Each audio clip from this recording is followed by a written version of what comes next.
Germany ছেড়ে চলে আসলেও জার্মানির অনেক কিছু কিন্তু এখনো আমার সাথে রয়ে গেছে। তার মধ্যে অন্যতম হচ্ছে জার্মানির সব সুন্দর সুন্দর স্মৃতিগুলো। আর আজকে আমি শেয়ার করছি জার্মানি থেকে আসার সময় এই ভেলপুরির প্যাকেটটা আমি নিয়ে এসেছিলাম। সেটাই আজকে ভাবলাম যে মাখছি যখন একটু ভিডিও করে আপনাদের সাথেও শেয়ার করি। নিউ শেরোনা নামটা হয়তো এখনো আপনাদের মনে আছে। ওখান থেকেই আনা এই হালদিরামসের ভেলপুরির প্যাকেটটা। এটা জার্মানিতে থাকাকালীন আমাদের আর খাওয়া হয়নি, যেহেতু একদম সিল্ড প্যাকেট ছিল, সেই কারণেই আমরা এটা আবার ইউএসএ তে নিয়ে এসেছি।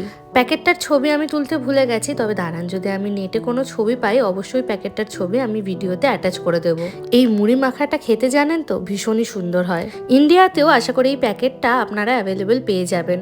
এই ভেলপুরির সাথেই এক ধরনের তেঁতুলের চাটনি টাইপের দেয়, ওইটার জন্যই কিন্তু এই মুড়ি মাখাটার আসল টেস্টটা আসে, যেটা আমি অলরেডি এখানে অ্যাড করে দিয়েছি। সাথে আমি একটু এক্সট্রা করে অ্যাড করেছি একটু পেঁয়াজ কুচি, লঙ্কা কুচি এবং ধনেপাতা কুচি। সন্ধেবেলার স্ন্যাক্সের জন্য এটা কিন্তু একদম আইডিয়াল খাবার বলা যেতে পারে। আর সব থেকে ইম্পর্টেন্ট যেটা, এটা খুবই ইজি বানানো, কোনো ঝামেলা ঝঞ্ঝাট নেই। জাস্ট প্যাকেট খুলে কিছু জিনিস মিক্স করো, তাহলেই মুড়ি মাখা একদম রেডি। এটা কিন্তু কোনো রকম প্রমোশনাল ভিডিও আপনারা ভাববেন না। আমার খেতে ভীষণই ভালো লেগেছে, সেই কারণেই আমার ভালো লাগাটা আমি আপনাদের সাথে শেয়ার করে নিলাম।